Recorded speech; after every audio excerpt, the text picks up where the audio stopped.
Bonjour, je suis le docteur Raphaël Emmanuel Okudjedje. Comment enrichir tous les habitants d'un pays et le pays lui-même et atteindre le développement optimal et suprême du pays. Nous avons d'abord vu la première partie sur la base des programmes scolaires et universitaires nécessaires pour cette réalisation et qui, dans sa démarche, signifie l'enseignement aux programmes scolaires et universitaires de tout pays du monde, l'enseignement au moins des 50 premiers secteurs d'entreprise les plus rentables du monde. Et je dis bien les 50 premiers secteurs d'activité économique, entreprises et affaires les plus rentables du monde à créer dans chaque quartier du pays et de tous les pays du monde pour l'emploi pour tous et l'opération zéro chômeur, zéro indigent et développement optimal et suprême du pays et enrichissement individuel par la formation et l'application de la formation de façon obligatoire et les résultats comme notes de classe et notes de terrain. Au point où l'élève ou l'écolier, depuis le CP1 et même la maternelle, a donc à son programme, en plus de lire, écrire, compter, calculer, comprendre, et la connaissance générale, utile bien sûr, en supprimant tout ce qui n'est pas utile, ou en n'enseignant qu'une chose en son temps, selon la spécialité d'une personne donnée, en dehors des connaissances générales, donc en plus de ce qui est déjà enseigné à l'école et qui est ramené aux choses utiles et indispensables et inoubliables parce que utilisées, il faut enseigner donc au programme scolaire tant l'agronomie depuis le CP1, les productions animales, les productions halieutiques, les productions minières, les productions, je dirais, vestimentaires, cosmétiques et autres, des productions agro-industrielles, des productions industrielles, jusqu'aux constructions automobiles, aux constructions navales, constructions aéronautiques, etc., selon la classe. Bien sûr, y compris les sciences et les techniques qui sont relatives à cela, mais applicables. Ainsi, l'élève du CP1, au plan de l'agronomie, parce qu'on peut être ingénieur, même à partir du primaire, de l'école primaire, avoir les mêmes connaissances que l'ingénieur, surtout les connaissances utilisables et nécessaires, en dehors des éléments extérieurs, pas très utiles forcément. J'avais déjà un oncle qui était ingénieur agronome qui me disait « Manu, nous sommes ingénieurs agronomes, mais tu sais à quoi se résument nos activités ou nos travails actuellement? Souvent apprendre aux manœuvres, comment mettre l'engrais autour d'un palmier et le rayon qu'il faut respecter, etc. Des choses que toute personne qui a fait un bon CM2 peut appliquer et connaître et faire. Bien sûr, vous allez voir que même dans les lieux de construction automobile, fabrication de voitures et même d'avions, etc., vous trouverez des personnes qui n'ont même pas dépassé le niveau du CM2 ou des lycées.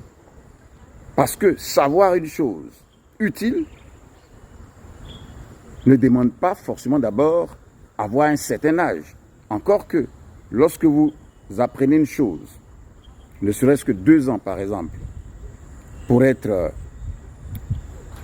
inspecteur des impôts ou contrôleur des impôts ou directeur ou administrateur des impôts, 2 ans à l'ENA, mais ce que vous apprenez en 2 ans, vous pourriez l'apprendre même depuis que vous étiez même au CM2, en matière de ce que vous posez comme acte. À tel point que j'ai dit, un bon élève de CM2 peut faire un master et y réussir. J'ai fait le baccalauréat sans faire la seconde, sans avoir besoin de faire des classes. Et je me suis présenté au baccalauréat et je l'ai eu d'un coup. Et j'étais sûr d'avoir 20 sur 20 en mathématiques. Tout comme j'étais sûr d'avoir 20 sur 20 au BPC, au minimum 18. Au bac probatoire, 20 sur 20 ou au minimum 18. Mais quant au bac, j'étais convaincu d'avoir mes 20 sur 20.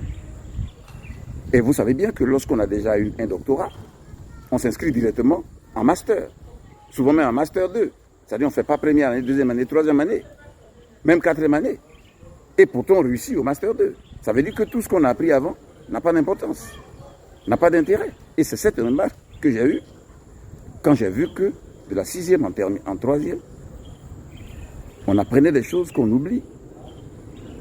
Et tout n'est pas continu. Il y a des discontinuités. Je ne dis pas de sauter des classes. C'est toujours important. Mais je dis une chose réelle.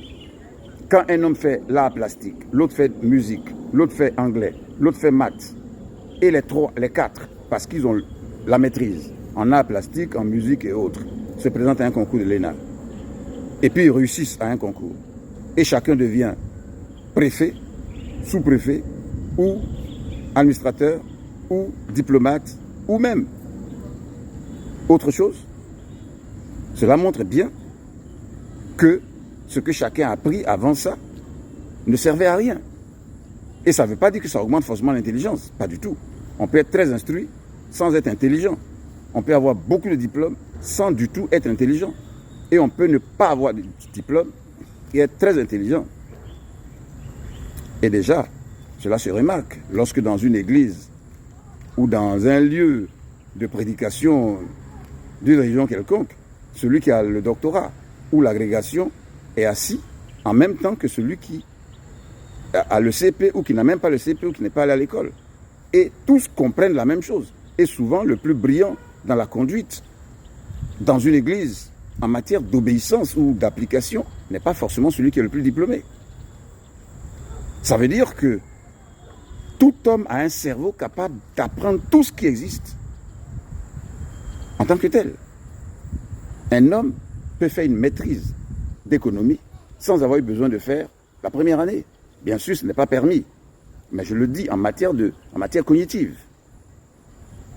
Alors, le programme scolaire doit être un programme de choses utiles, en plus des choses générales, enseignées, mais en réduisant le temps horaire, je veux dire, des matières qui ne sont pas indispensables en tant que telles. Et que chacun constate à l'expérience, après 5 ans d'études, après, par exemple, la terminale, qu'est-ce qu'un homme a en tête? Peut-être les titres des matières, conférence de Yalta, crise de 1929, sans forcément avoir le contenu en tête. Ça veut dire quoi?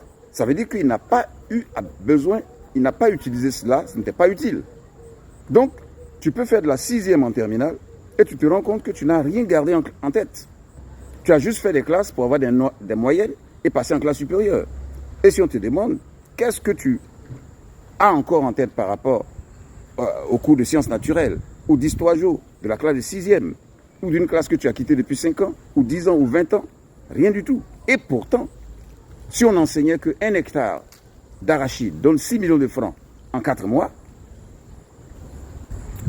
un hectare de choux donne 10 millions de francs en 3 mois, et les 10 millions de francs peuvent donner au minimum 10 hectares qui donnent 100 millions de francs au 6e mois, qui peuvent donner 100 hectares au minimum, qui donnent 1 milliard de francs au 9e mois et 10 milliards de francs au minimum au 12e mois.